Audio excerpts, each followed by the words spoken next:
one thing to happen of the two things. Right. Because chances are, giving them the option is just worse than not. Yep, and he saves on 1 life this way. Shocks for the Steam Vents, but would have taken 3 off the Wanderer. On his turn, he'll cycle a Hieroglyphic Illumination. Celestial Colonnades the second land. We're back to Zhou, and here is Phantasmal Image, copying the Supreme Phantom. No land drop, but it does connect for 2, putting Nikolich to 15. Yeah, Phantasmal Image is not particularly good in this matchup unless it's copying a Drogskol Captain. Drogskol Captain giving hexproof to all other spirits, but when the Phantasmal Image copies it, it is also a spirit and it protects it. There was a similar trick back when Phantasmal Image was in Standard involving Lord of the Unreal because it checked itself, which was pretty sweet. Lord of the Unreal was very bad in the Illusion's Mirror. No, it wasn't. It was great. It checks your opponents. Yeah. That's a pretty dated reference. Anyway, Glacial Fortress was the third land for Nikolich. He had Electrolyze. That took care of the Phantasmal Image pretty easily, as you mentioned. For Shou, still no third land drop. He does have a second Mausoleum Wanderer, but was only able to connect for 1 with his Phantom. Yeah, Nikolich had 14. The Snapcaster Mage going to be rebuying the Lightning Bolt. The body on Snapcaster Mage doesn't play all that well in this matchup, so effectively just a 3-mana Lightning Bolt since most of Zhao's creatures have flying. Right. It will possibly be able to connect for more damage than the Supreme Phantom the way things are going, as just in another attack for 1 and continues to miss the third land on Zhou's side. Yeah, these Lord effects like Supreme Phantom, Drogskol Captain, not nearly as powerful when you have no other spirits on the battlefield. Nikolich shows as a Snapcaster Mage. He's going to bump Zhou down to 15, and he has made every land drop. There was Sacred Foundry and now a Sulphur Falls, so he's fully online, and here is Teferi, Hero of Dominaria. Yeah, and he is going to be the hero of this game if he resolves, which it looks like he's going to. And now Nikolich has a choice. He can minus and get absolutely destroyed by a Rattle Chains, or he can plus and play it super safe. No fear. That's fine. There's the -3. Rattle Chains is losing a lot of playability in these decks. A lot of people are moving away from it in favor of Reflector Mage to help out in creature-based matchups. Yep, and that worked. There was no Rattle Chains, and for Zhou, just Noble Hierarch on the following turn. We're back to Nikolich, and he has plussed his Teferi. Here's another Snapcaster Mage. That's an Electrolyze. Noble Hierarch down. Zhou to 14. Pretty soon you got to expect an attack for 2 down to 12. Nikolich firmly in the driver's seat. Yeah, still has a land drop to play for the turn. Looks like he's going to untap 2 with Teferi with Logic not on backup. So this game is basically over. Hallowed Fountain tap for turn, untap 2 lands for Teferi, and Zhou has seen enough. We're going to game 2. Yeah, very quick one here for the Jeskai Control player. Nikolich knows his way around a Jeskai Control deck, even though it doesn't usually win super fast. He was effectively in the driver's seat throughout the entire game thanks to Zhao missing on some land drops and was able to close the game quite quickly, and Zhao picked him up knowing that he could not win. Yeah, very significant mana woes, obviously never hitting the third land drop, and even just having that colorless mana source can be a pretty serious detriment to the Spirits deck. Yeah, the Moorline Haunt is very good in this matchup normally, but in that spot where you're light on lands and you don't have enough mana to physically cast the cards in your hand, a mana sink on a land that has colorless mana ain't it. Right. We'll see if Zhou can get some help in the sideboard. He has registered today 2 Thalia, Guardian of Thraben, a Worship, 3 Rest in Peace, 3 Stony Silence. I've been told that this is not the correct sideboard. Nice. We'll figure that out in a minute. I figure some of these cards are here. Can't be wrong by much, right? I bet Nikolich's is right, though. 2 Surgical Extraction, 2 Celestial Purge. I'm comparing 2 Dispel. Now it's right. Okay. All right, let's go back. So everything I said, we were correct to that point. It's fine. Got the Stonies, the Rest in Peace, the Thalias, the Worship. We have 1 Unified Will, a Geist of Saint Traft, 2 Knight of Autumn, a Damping Sphere, and a Dromoka's Command. All right, so in this matchup, the Bant Spirits deck needs to basically put up a little bit of disruption and get a bit of the removal out of its deck. You don't really want Reflector Mage. You don't really want Path to Exile, anything of that nature. You want to instead just replace those with things like Thalia, Guard of Thraben, the Unified Will, the Geist of Saint Traft, and potentially some Knights of Autumn to take care of something like Search for Ascanta. But also it can just be a 4/3 for 3 mana, and that's not so bad. On Ben Nikolich's side, we have 2 Surgical Extraction, 2 Celestial Purge, 2 Dispel, a Vendilion Click, a Negate, an Abrade, a Baneslayer Angel, a Lyra Dawnbringer, an Engineered Explosives, a Ceremonious Rejection, a Spell Queller, and a Geist of St. Traft. A lot of one-ofs in this sideboard. Yeah, but you'll notice that a lot of these one-ofs are similar in nature, like Baneslayer Angel, Lyra Dawnbringer. These cards are effectively the same. But it is better to play one of each because a Lyra Dawnbringer can pump a Baneslayer Angel. Synergy. But you don't want to play 2 Lyra Dawnbringer because of the legendary status. Yes. We see the 2 Dispel and Negate. Those come in a lot of matchups, act as counter spells and whatnot. But you see this a lot with blue decks that can filter through their deck quite a bit. That allows them to have a bit more flexibility and cards that are a little bit better in some matchups where they'll come in, as opposed to cards where they're not quite good enough in some matchups, can stay in the sideboard and have a higher impact in specific matchups. As for this one in particular, I would expect Luke Purcell to bring in 2 copies of Dispel, effectively just to counter Collect a Company for 1 mana. It is the Bant Spirit's best card, and after sideboard there might be some weird thing like Unified Will or Negate or something like that he needs to try to win a fight through. Sure. I like the Vendilion Click as a flying blocker. I like the Abrade as just a removal spell. Whenever your opponent is going to be cutting down on their removal, I like the Baneslayer and Lyra Dawnbringer, plus they both fly, which is great. And Engineered Explosives can be good, but the nature of Bant Spirits is to chain up 1, 2, 3, and sometimes Engineered Explosives only going to kill one thing, and that's not good enough. So it's interesting to see there. And then again, Spell Queller is pretty good when your opponent sides up most of the removal, so I'm curious to see if that comes in.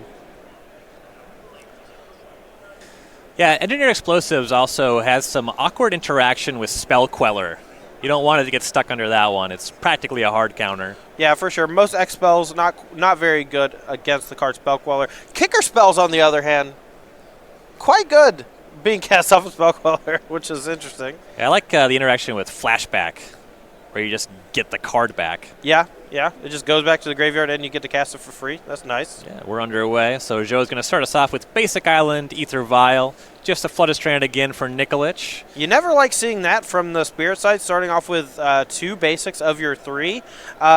Just because the Jeskai control deck has so many cards like Path to Exile, sometimes even Settle the Wreckage, Field of Ruin, Ghost Quarter. These cards fetch up basic lands, and if you just don't have any left in your deck, those cards become a lot better. Second turn, Basic Plains, Mausoleum Wanderer. Nikolich is going to crack the Flooded Strand for a Steam Vents, Lightning Bolt that one down. He's at 17. On his second turn, he has Basic Plains and Search for Escanta. Yeah, and this is one of the reasons for the Bant Spirits why I suggested bringing in the Knight of Autumn, specifically because Search for Escanta is so powerful. End step. Joe was able to vial in Noble Hierarch on his turn. Horizon Canopies the land, and the cast is Geist of St. Traft. That's a big one. Yeah, that's a powerful one. With the shields down from the Jeskai control side, Nikolich desperately needs to find something like Supreme Verdict, Anger of the Gods, anything that doesn't say target. Joe's also cranked that vial to 2. There could be a looming selfless spirit to protect the Geist. This is becoming a very precarious situation. Oh, yeah, the 1-2 punch of Geist of St. Traft plus Selfless Spirit or some way to prevent the damage is a big deal.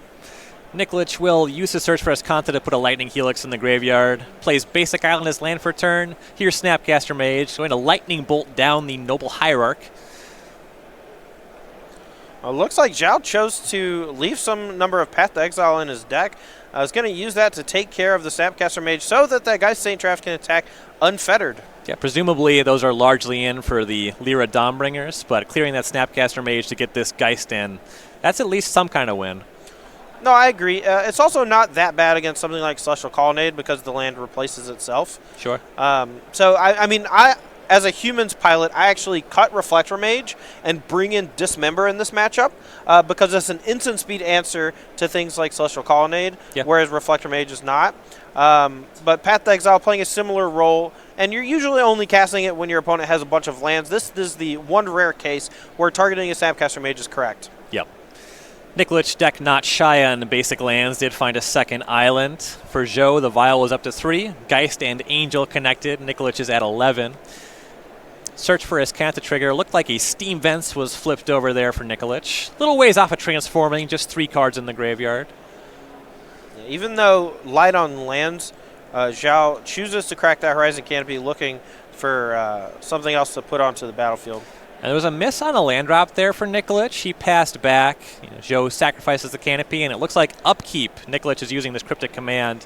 I imagine tapping the Geist of St. Traft and drawing a card. Ooh, and here is Unified Will for Zhou. Yeah, that one out of the sideboard playing a huge role in this spot, pumping in for 6 damage and preventing Nikolich from either drawing the card or targeting the Aether Vial. I'm not sure which it was. Yeah, no land drop there for Zhou, but 6 from the Geist. Nikolich down to 5. Trigger on search. This time he does keep a land. It's a Glacial Fortress, and there's Baneslayer Angel. Yeah, and the Path to Exile from Zhou, he shows it, and Benjamin Nikolich sees the writing on the wall and picks him up. Yep. Those 2 Path to Exiles made that Snapcaster Mage getting path line pretty easy on Zhou's side, and able to clean up really quickly with that Geist of St. Traft, and we're going to Game 3. Yeah, I mean, that's exactly what Geist of St. Traft does out of the sideboard against decks like Jeskai Control, other strategies like Jund or Abzan that have a bunch of spot removal. Geist of St. Traft really cleans them up, makes them get stuck with a lot of these spells in hand that can't really effectively deal with it.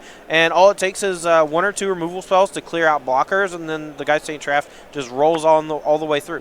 Yeah, and this match is going to Game 3, and nobody else on Nikolich's team has finished a game. Yeah, it's not surprising. The Bant Spirits versus Jeskai Control matchup can go long if the Bant Spirits player just kind of floods out, puts up like 1 or 2 creatures, but one of them gets killed. You're plinking along with your Supreme Phantom. The only reason that Nikolich was able to close game 1 so quickly was because he drew a Teferi. Right. The minus made the Supreme Phantom basically a dead draw later on. He also drew an Electrolyze super early to take care of a Phantasmal Image, which was a huge deal, and multiple Snapcaster Mages to continue that pressure on the creature suite from Shou. Things are all tied up now, though, for Ben Nikolich. He's going to try to win this match for his team, but he is a player very capable of picking up wins. Ben Nikolich, very accomplished here on the SCG Tour. Opens played 16, top 8's 4. 25% conversion on top 8s with a win. That's pretty impressive stuff. Yeah, it's better than me. Certainly better than me. Wait, is it better than me? I have 32. I've had to play. Wait, have I played 120 opens? Jeez, and that's just 2018. Ooh. What a year. Yeah, that is a good year for him. Ben Nikolich is actually one of the best Jeskai players I've ever watched play the deck. Brad Nelson regularly chooses to play Jeskai Control in Modern and will always come to Nikolich for help. And Nikolich, a very nice person, will help him. Yeah, 21-year-old from Fairfax, Virginia. Very young to have this resume. You look all-time. He does have 8 top 8s and an invitational top 8 as well. Would still like to win one of those, but for this age, he's doing very well for himself. Yeah, and of course, a member of Team Lotus Box, up-and-coming team here on the SCG Tour, really looking to make a name for themselves here in 2019 and putting a few, if not all of their members into the Players' Championship at the end of the year. That'd be something.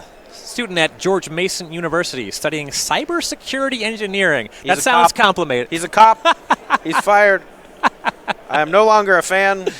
Just kidding. Just kidding. That took a turn. really, really nice guy, but he's canceled. That's okay. It's cybersecurity. That's fine. You gotta keep data safe, man. That's true. Cybersecurity is scary I want stuff. my data safe. Yeah. All right. Back on board. Back on the Nikolich train. Love him. What a great guy. Players looking at their opening 7s here. And Nikolich on the play this time. He'll lead on Hallowed Fountain tapped.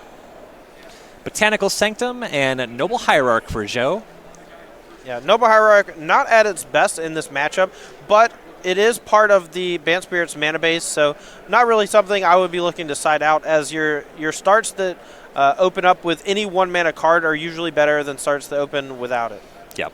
Sulfur Falls and Lightning Helix takes down the Noble Hierarch on Nikolich's side, and Zhou at least has mana online so far. Basic Plains and Thalia is a turn 2 play. This is a solid start.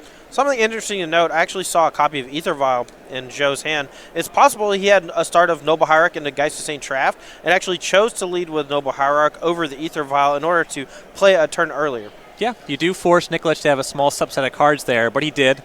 And it looks like just third land for both players, Hallowed Fountain and another Botanical Sanctum. And connect for 2. Nikolich down to 21 is all we have going on turn 3. All right. Ooh, this is an old one. Got a fun one showing up. That is a Nebelgast Herald. That was flashed in end step, but Nikolich was at the ready. Made his 4th land drop. He's got that basic island and Electrolyze. Cleans up the battlefield. And Nebelgast Herald was a limited all-star, but it does have 1 toughness and falls to Electrolyze, just like they all do. Misty Rainforest is the 4th land for Zhou. Sacrifices that immediately. Gotta wonder if there's a Collected Company hanging out in the hand. Oh, I would guess so here. Usually when you're main phasing your 4th mana source against a tapped-out Jeskai control opponent, casting Collected Company is all you want to do. It's possible you could go double 2-drop. Yeah. I doubt it. Or Geist of St. Traft, Ether Vial. But here's Hallowed Fountain untapped. He's at 17. We'll find out sooner than later. All right, double 2-drop. A second copy of Thalia, Guardian of Thraben means that Electrolyze wasn't that backbreaking, as that legendary status was keeping it locked down in hand. But it's always tough to see 2 of your creatures die to a single Electrolyze. It's so backbreaking. Yeah, they don't print a lot of cards that are so easily a 3-for-1. But just Thalia, Selfless Spirit. Nikolich's side plays a Celestial Colonnade. Find out if he has another Electrolyze. That would be a nice swing for him. It's a Path to Exile. Thinking about what to target. Once you hit your 5th land drop, the Thalia matters a bit less, but that is going to be the target. Yeah. The extra land here, this is late enough in the game where I don't think that the Banned Spirits player will be able to utilize this excess mana, especially because the Thalia is hitting the bin, which means you don't need that 5th mana for a potential Collected Company. Shou goes and finds the basic island. Back on his side now. Selfless Spirit coming across. Nikolich finally below 20, falling to 19. That's pretty interesting. This Selfless Spirit, normally when combined with something like Spell Queller, even Geist of St. Traft to protect, is fairly troublesome for decks like Jeskai Control, but Benjamin opting to kill the Thalia means that his hand is probably flush with spot removal and not sweeper effects. And it looks like Zhou's hand is flush with mana and not action, as Flooded Strand and Ether Vial were the plays for the turn. And it looks like he is out of basic lands, which he doesn't have a forest on the battlefield, so I'm guessing his last card is that forest. Yikes. Yeah, there was a Path to Exile by Nikolich, and Zhou just sacrificed the Selfless Spirit in response. And then on Nikolich's side, no land drop, so his hand's just gas. You gotta figure. What if Zhou made the play of not getting the forest to throw Nikolich off the scent that he actually had a good flash card in hand? That's something to think about. That is. Do you think that's the case? No. Because I would always get that land out of my deck. Oh, there's the forest. No. Spoils the mystery. He probably drew it for turn. Secret Master. Drawing it for turn would be like a pretty big punishment for that bluff. Well, here Dawnbringer here from Nikolich. Unless Zhao is able to draw a string of really powerful cards here, I think Lear's going to lock it up. That's not very powerful. Just 2 lands left over, and Ben Nikolich is going to win this match 2-1 for his team. Showing that Dispel off. Still had all these. Nice Collected Company, bro. Also, I called it. You know, just want to point that out. What'd that you he was call? going to bring in Dispel. Yeah. Even though it's only got 1 target. Oh, that makes a lot of sense. Well, Collected Company is the card that matters the most in the matchup from both sides of things. If Banned Spirits is able to fire off a Collected Company and resolve it at any point, that changes the entire dynamic of the game because Nikolich's strategy is so involved with trying to 1-for-1. Yep. There are some decks that are just named after a singular card, and in fact, a lot of those decks are Collected Company decks. Banned Spirits doesn't quite check that box, but it's still the highest ceiling card in the deck. Also, we saw some pretty relevant Path to Exiles in game 2. Oh, absolutely. The Geist of St. Traft early on, backed up by double Path to Exile, cleared a Snapcaster Mage that was going to block, cleared a Lear Dawnbringer that was going to block and potentially take over the game. I expected him to side out the Path to Exiles because they're not usually that good. But if the entire game plan of the Jeskai control play after sideboard is just these big angels, leaving in 2 or 3 Path to Exile is okay. I mean, you have a couple of weak cards in the matchup. You know, your creatures, I don't know. Yeah, you have a couple weak cards that you can bring out. We'll just say that. Yeah. But we still have another Jeskai v Spirits match going on. I assume mostly cosmetic differences in the list. The Jeskai lists are probably actually further apart. to mention this team has that spell snare scuffle. Yeah. Looks like we're going to take a look at Luke Purcell versus Zhao and see how that matchup is playing out, and that is the other Bant Spirits versus Jeskai matchup. Let's head on down to the match and see where we're at, and try to see if Luke Purcell's team can take down this match. They're already up 1. Benjamin Nikolich taking down his match, and pretty I'd like to see some more back and forth. I would like to see some back and forth. Personally, I'm under the impression that the Bant Spirits deck is not that good against Jeskai control. You know, a lot of people are under the impression that it's a fine matchup because things like Selfless Spirit protects you from Supreme Verdict, but my experience is the complete opposite. Well, it's we cut down to the game here. It certainly looks like Jeskai is in the driver's seat. 4 lands and a Search for Escanta against 2 lands and a graveyard full of creatures. Yeah, only 2 lands is the big part of the story here. Looks like he missed his 3rd land drop last turn here on the draw. And Ether Vial on turn 4, probably not going to get it done. Yeah, it was up a game, though. Yep, always have game 3 to come back in. Search for Escanta trigger there for Purcell. He's going to keep that card, misses land drop. Probably a pretty stocked hand. Yeah, whenever a Jeskai player misses their 5th land drop, I am terrified. Unless they have mulligan to 3. Ether Vials to 1, no main phase action for Yao, and this is going to force a Vendilion Click end step from Purcell. Yao responds with Rattle Chains, which must mean that's one of the better cards in the hand. It's probably the only castable, and it looks like Yao's hand is just full of 3 mana cards. Looks like we have 2 Droxel Captains, a Spell Queller, and a Collected Company. That's what it looks like to me, sir.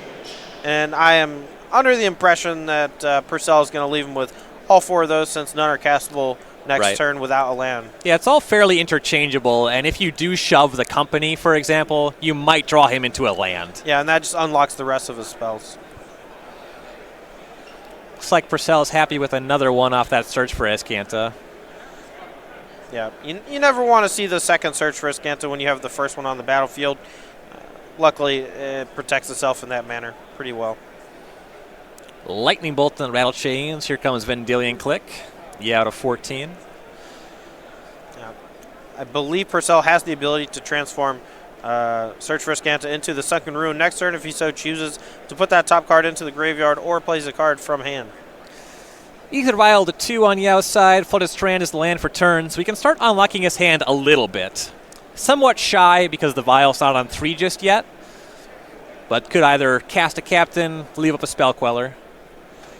I'm not a huge fan of leaving up Spell Queller in any spot where you don't already have pressure on your opponent. Basically, you just never have to bite if you're Purcell in this scenario, and you just keep attacking with the Vendilion Click. And since your hand operates mostly at instant speed and your deck operates mostly at instant speed, you're under no rush to actually do anything at all until your opponent bites. Yeah, and I do like leaving up the Droxel Captain until you get the Vial to 3, so your hand is a bit trickier, and that's what Yao decides to do. On Purcell's side, he's going to put an island in the graveyard off of his Search for Escanta, transform that into Escanta the Sunken Ruin, come across for 3 with the Click, and then Yao's going to crack that Flooded Strand. He's down to 10. Yeah, I actually kind of like the slow play here from Yao. Like you said, it's very important that he gets both Droxel Captains onto the battlefield and can protect them in some way to force Purcell to have basically double spell in a weird spot. Temple Garden is found tapped for Yao. Ether Vial goes up to 3. Now let's see what that hand can do. Draws another land, Horizon Canopy for turn, so now he's also representing that Collected Company. Yeah, and this might be a really good spot for him to go end of turn, Collected Company, depending on what Purcell does. Maybe EOT Vial in something, maybe even not. There's a Snapcaster Mage end step for Purcell. Yao is going to respond with Collected Company, and there is a Dispel from Purcell. Ether Vial activation. Here's Spell Queller that's going to grab the Dispel, but there's Path to Exile after that trigger resolves on Purcell's side. Yeah, and this is all at the end of Yao's turn. And it looks like he's going to flash back the Lightning Bolt and then show another Lightning Bolt in hand, and that's going to send us to Game 3. Purcell taking that one down. Yep. Vendilion Click, Bolt, Bolt. That's 9. The Canopy knocked him from 10. And going to a decider. If Purcell can win this one, or if Negri can win the second game on the back table, that will be a match win for Team Jeskai. Yeah, this Jeskai Control v Bant Spirits matchup looks like, well, never mind. The end. All right. All right. Looks like Negri just won his match in the Jeskai v Ironworks matchup.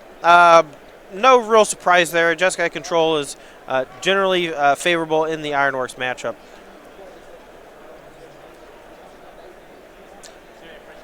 All right, we're gonna come back to the booth here. We have a bit of a special feature. We haven't gotten to do it yet. We've been setting it up a lot, where one of us of the 4 commentators, we're over there